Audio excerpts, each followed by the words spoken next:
Jones with L&K Home Organization. Thanks for tuning in tonight. Sorry for the technology or technical difficulties. I'm not super awesome at technology, but I'm trying. So try to do a different system, but anyway, we're improvising here. So I have my husband Ryan with me who's going to film this because it was a little tricky trying to rig it and try to show you how to foul fold and all that good stuff. So hello to Ryan. I also have a cold, so I go between getting 1,000 degrees to freezing, so you might see me take clothes off, take clothes on. That's why. It's not because I'm a weirdo, which sometimes I can be, but there is a reason. So anyway, welcome. We're super excited to change this up a little bit to Tuesday Tips with Kim. So look forward to this every single Tuesday night at this time. We're going to be doing a live and doing a little bit more tips and tricks on how to get organized, but also how to stay organized. Because I think a lot of times we get set up for failure. So we want to make sure that this is something that you can sustain well into the future. So stay tuned for Tuesdays. And if you have any ideas on what you want to see, please let us know. So the whole month of February is going to be centered around clothing, which in closets, which makes me very, very excited. Ryan always says I do a lot of exclamation points when I talk, but I use even more so when I am talking about clothes because it's my favorite thing to talk about. So this is perfect. We're going to kick off February with this Tuesday, and we're going to start with the KonMari method of folding. So for those of you who have been watching Marie Kondo, it's all the rage in January. Everyone's been following it. Everyone's been asking me about it. Sending me pictures of their own do-it-yourself efforts, which is amazing, and it gets me so excited. So I've gotten a lot of questions about the folding, which I can say I've used for the last 6 months, and it is a huge game changer. What I will say is progress, not perfection. That's been my quote, my mantra for the last few months, and I think that's really true with Marie Kondo or with whatever you're doing in January with your resolutions, with dieting. Don't set yourself up for failure. So I love Marie Kondo. I think she's an adorable, cute little lady, but I am not Marie Kondo. I am a tall, redhead, white girl from Kentucky, whereas she is the complete opposite. She's a tiny little lady, but she is very fierce. So this is my interpretation and my take, and it's also my approach on kind of how I work with clients too. So if you watch the show, she goes in, tells you what to do, and then kind of departs and lets you hang out and do it on your own. A lot of people don't have time to do it on their own. They have distractions, so we actually do it with the client unless they instruct us that they want to do it on their own, which is totally cool. So I've seen a lot of other things too, like what makes a tidy person, and if you don't check all the boxes, then you're not a tidy person. That's really not applicable as well, because you can only do what you can do. You're human. So one of the things that if you don't have your dishes out of the sink every single night, then you're not a tidy person. Well, sometimes my dishes aren't out of my sink when I go to bed at night, let's be honest, because I'm tired and I don't want to do it. And so make sure that you're not trying to live up to perfectionism and that you realize that you are human. So if you don't make your bed one morning, or if your laundry basket sits there for an extra night, stuff happens. So do what you can do. But really organizing is about setting up systems to make it as easy as possible for you, so that you can maintain a little bit of a time. And so one of my clients said the other day, it's not the roller coaster effect or the marathon effect, where she said that her husband does all of the laundry on Sunday, and she's like, I automatically feel defeated because I don't know where to start. So do a little bit every single night. Laundry is a whole nother ball game that we can talk about another time. But do a little bit at a time, and I think one thing to do with the folding is to separate it by person. So I always separate, whenever I do the laundry, I separate my clothes from Ryan's clothes, and I keep the kids' clothes completely separate, so that it's easier for me to fold, put it into the laundry basket, and I put it in the laundry basket exactly how it goes in the drawer. And then it's easy for me just to pick it up and put it in the drawer. So if no questions, we can get started. So I'm gonna start with a shirt, which is really the basics, right? So conveniently, we're going to start with an L&K shirt.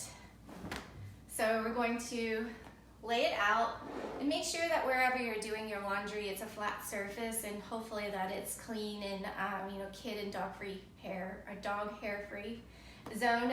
This kitchen table was the scene of a crime this evening when my daughter ate yogurt, but it's clean now. So we're gonna lay our shirt out. Another thing with Marie Kondo, she likes to touch it and feel it and see if it's joy and gives you good vibes. I'm not all about that because I kind of got to get in, got to get out, and sometimes I have kids on my shoulders and hanging on me, so I do what I can do. But it's however you want to approach it. If you really want to touch the shirt and feel it, great. If you want to fold the shirt and move on to shirt B, great. So she suggests that you do it with the shirt facing up.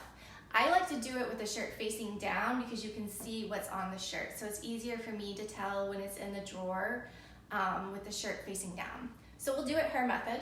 So just fold it into thirds. So you want to get it as a long rectangle. So you're going to fold it into thirds.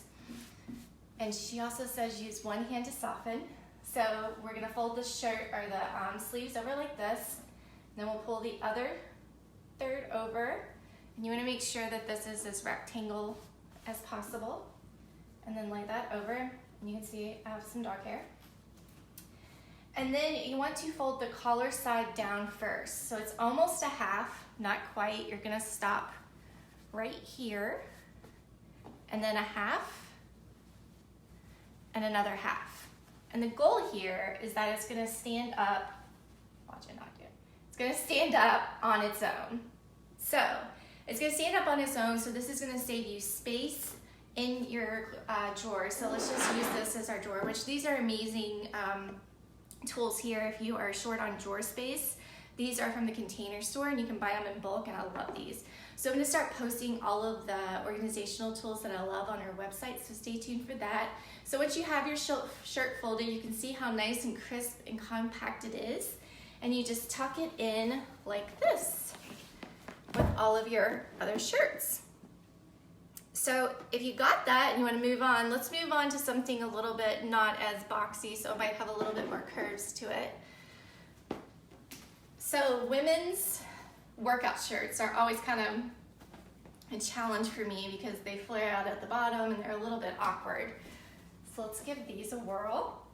So I'm going to do this one face down, but again, she suggests that you do it face up. So let's do a third. We want to get our rectangle down here, a third,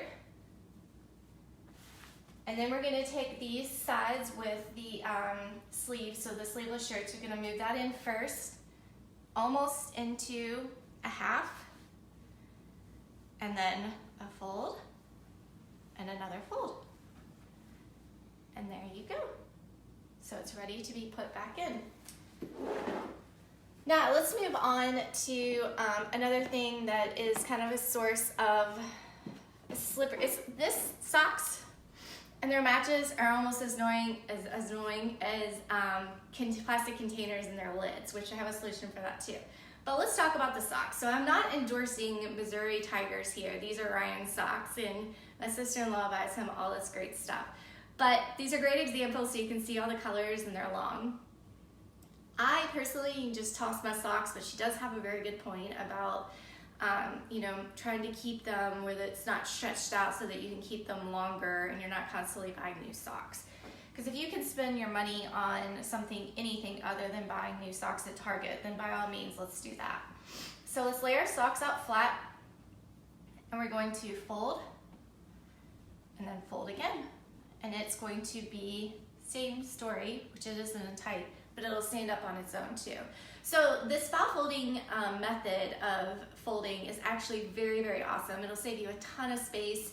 And once you get the hang of it, it's really not going to take any more time as far as folding is concerned. Another way to do this in your drawers is to get drawer dividers. So everything will stand up and it'll be pressed up by a drawer divider, and then you can separate your shirts out by, I have sleeveless workout shirts, long sleeve shirts, and that everything is going to be color coded, and also it's going to be separated out by category, so it's so easy to just grab the shirt you want and go. And you don't have to worry about the old traditional way of folding shirts where they're all stacked on top of each other and you're pulling shirts out, and once you've actually found the shirt you wanted, you create a huge disaster area. So this is awesome. One of the posts we're going to do this month is going to be tackling Ryan's drawers that he doesn't know about, but he does now. So Ryan's drawers I really kind of haven't touched because he doesn't want me to, but we're going to. So we're going to show Ryan's drawers in their current situation, and then Ryan's drawers once they're all file folded like this. So you can really see the before and after difference. The method of folding really can pertain to anything. So once you actually got, like, use your t-shirt. Once you got the t-shirt down pat, then just keep rolling with all of your other items. Jeans are a little bit different, but same theory. So if you have any questions about any of the KonMari method of folding, or even about the Marie Kondo show, which I love to talk about, it's given organizing a whole new light and kind of brought it to the forefront and told people exactly what it is and how it's not only just like having your house look neat and tidy, but it's a whole clutter-free way of living and mentally getting the clutter out of your home. And more so about what you want to keep rather than what you want to get rid of, because sometimes people just say my job is to come in and get rid of all their stuff, which is so far from the truth. So I'm really happy about it, the show bringing light to that. But if anyone has any questions, please let me know, and hope you have a great week. We'll see you here next Tuesday. Thanks.